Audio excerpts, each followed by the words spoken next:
channel Microbiology with Yuria Khan.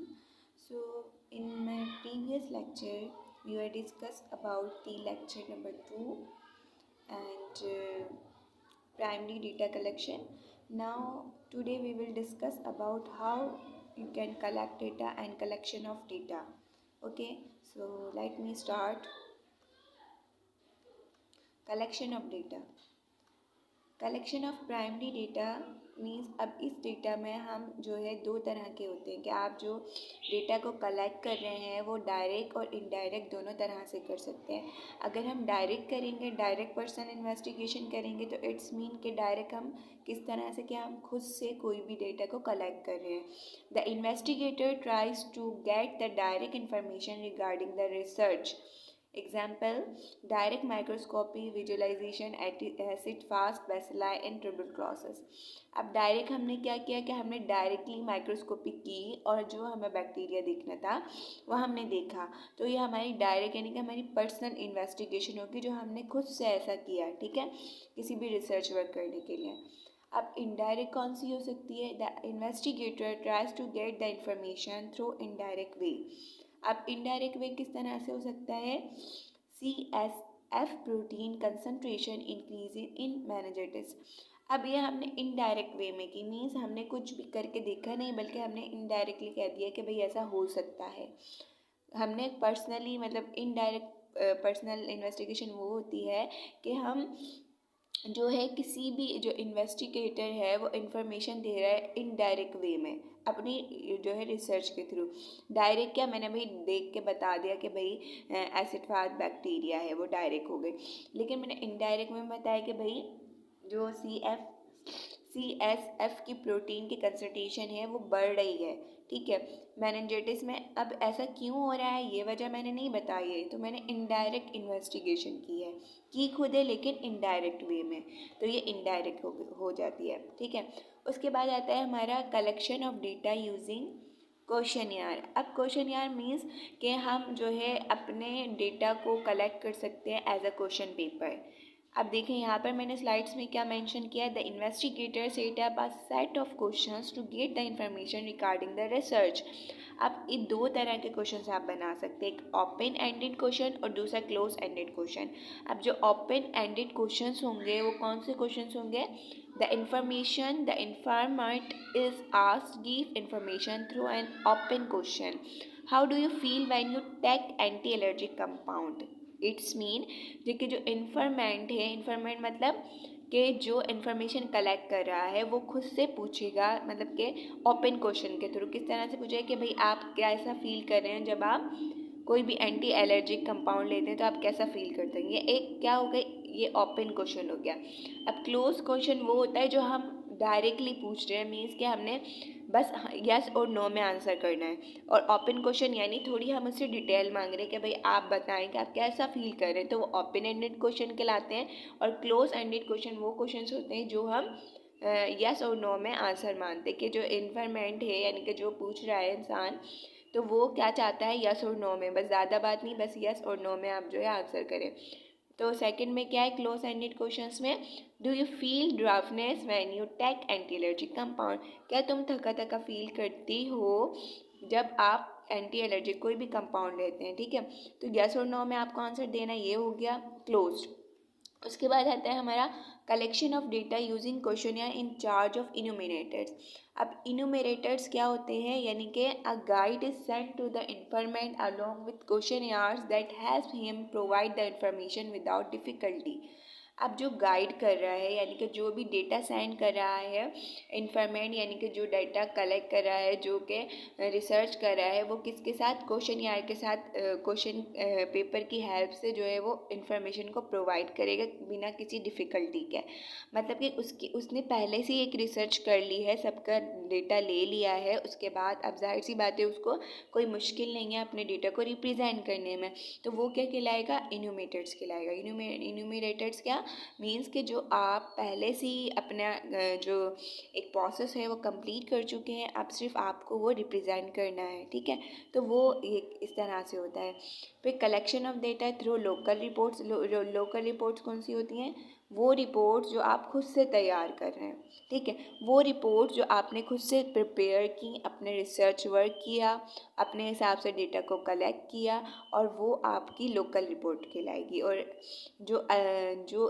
जो है बहुत मतलब कि वो रिपोर्ट जो कि सब माने, यानी कि जो वाकई ही रिपोर्ट हो कि भाई हाँ सब उस चीज़ पर बिलीव करें, तो वो आपकी कौन सी रिपोर्ट कहलाएगी, वो पब्लिश हो सकती है। मींस कि जो आपने वो वर्क किया है वो पब्लिश हो सकता है, उस पर लोग उस पर अमल भी कर सकते हैं। लेकिन लोकल रिपोर्ट वो होती है जो खुद से हम एक सादी सी रिपोर्ट दे देते हैं ना, तो वो लोकल रिपोर्ट। अब फॉर एग्जांपल जैसे आप कहीं लैब में टेस्ट करवाने जाते हैं, तो वहाँ पे आपकी जो लैब वाले हैं वो उनसे आपकी दोस्ती है, ठीक है।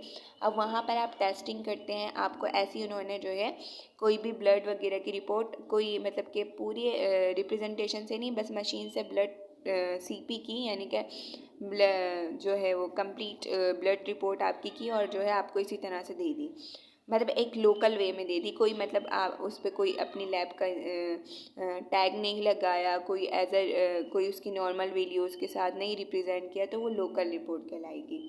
अब कलेक्शन ऑफ सेकेंडरी डेटा मतलब data that has already been collected by someone and the record of that is available. जैसे कि जर्नल्स, ये मैं जब आपको प्राइमरी और सेकेंडरी डेटा पढ़ा रही थी तो उसमें भी मैंने इस चीज़ को आपको एक्सप्लेन किया था ना थोड़ा।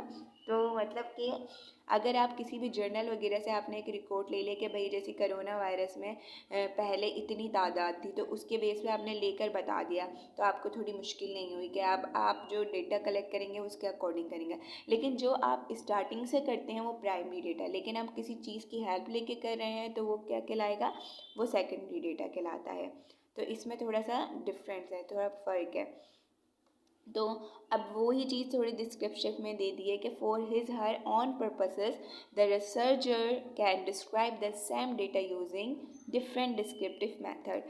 यानी कि अगर जो रिसर्च वर्क कर रहा है, जो भी है वो रिसर्च वर्क कर रहा है, तो वो आपको कम्प्लीटली अपना जो है रिसर्च प्रोवाइड करेगा, और अपने उस डेटा पे मीन्स कि आप उसके उस डेटा को कम्प्लीटली एक्सेप्ट कर सकेंगे, यानी कि एक ऐसी चीज़ होगी जो आप उसको कर सकें।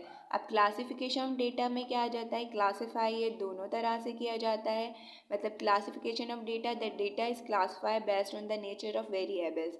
वेरिएबल्स क्या होते हैं, वेरिएबल्स वो होते हैं जैसे कि किसी की एज, किसी की जेंडर के बेस पे आप कर रहे हैं, ठीक है, यानी किसी के वर्ड्स फॉर्म में कर रहे हैं या नंबरिंग में कर रहे हैं, that is called variables.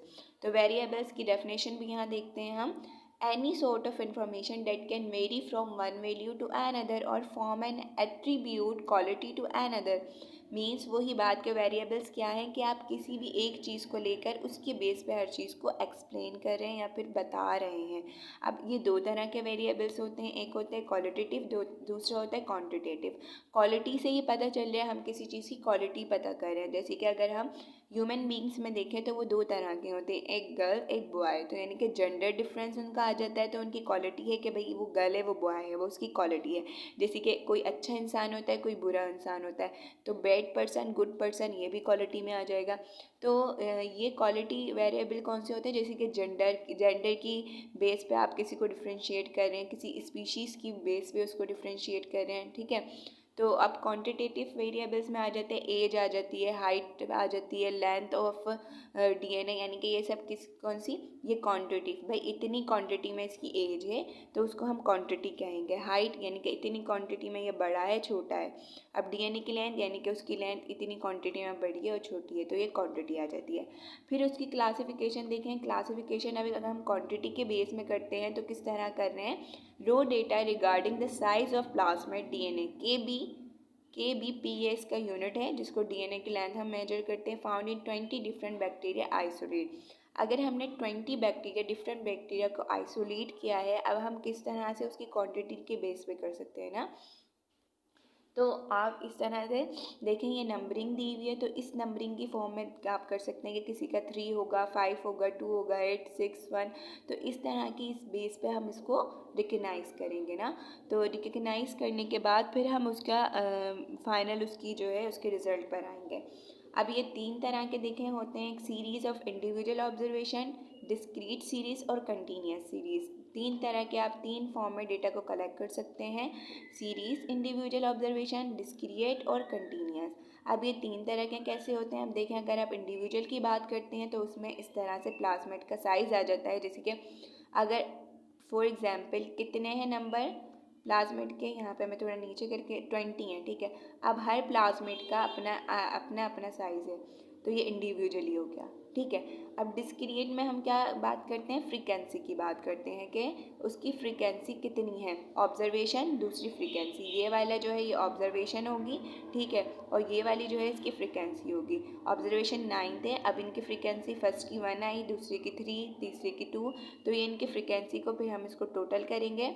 Total करने के बाद फिर हमारे पास टोटल फ्रीक्वेंसी आ जाएगी, ठीक है।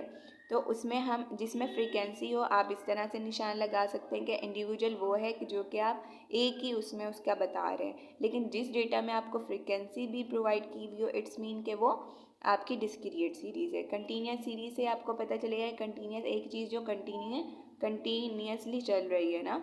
तो देखें अब इसमें क्लास की बात करें, यहाँ पे 1 से 3 क्लास है, ठीक है, 1 से 3, फिर 4 से 6, 7 से 9, तो 1 से 3 में कितनी फ्रीक्वेंसी है उसकी 6 है, 4 से 6 में 9 है, 7 से 9 में 5 है, तो टोटल हमारी यहाँ पे 20 फ्रीक्वेंसी बनती है।